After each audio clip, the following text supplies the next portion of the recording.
Boston Podcast Players. The story thus far. Cast of characters. Empress of An Rome. entity or demon. A run-of-the-mill Polish guy in his 40s. Setting. In a small hut A in the long city of forgotten Beijing. era that lives both in the Act past. 1, We Scene 1. create the possible. world with the stories we tell Act about 1, ourselves. Scene Because 2. Steven, he could Act be anywhere, 1, right? Scene 3. Don't give up the ship! Cannon fire. Bianca pushes the stop button. The end. Welcome everyone, this is Greg Lamb, and I'm the host for the second season of Boston Podcast Players, your virtual podcast stage for new works by Boston playwrights. This is our Season 2 preview. We are once again talking to Boston area playwrights from all walks of life and stages of development, and putting excerpts of their work out here for the world to discover. Here is just a sample of what's in store.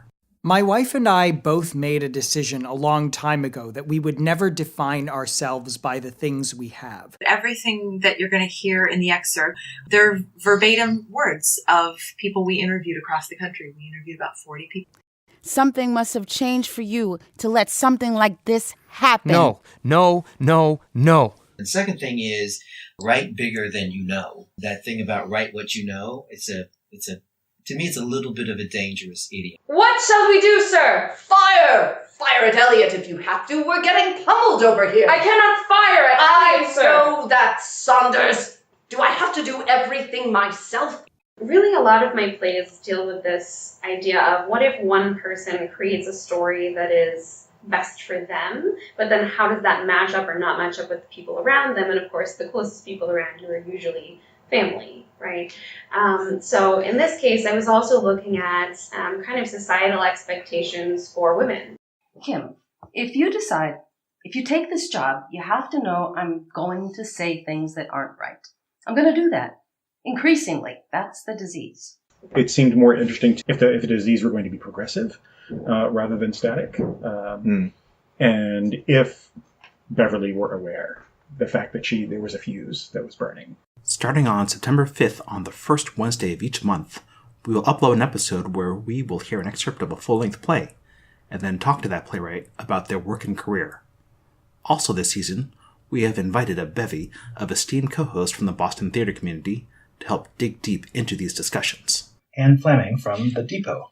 Yes, so The Depot began 4 years ago, and it's a group of people in Eastern Connecticut with the occasional friend coming down from Boston or up from New York to read new plays. Dramaturg extraordinaire Haley Fluke of Company One. You ask 11 dramaturgs what they do, you'll get 17 different answers. Brandon Kroos, writer, editor, playwright, and creator of the podcast The Ordinary Epic.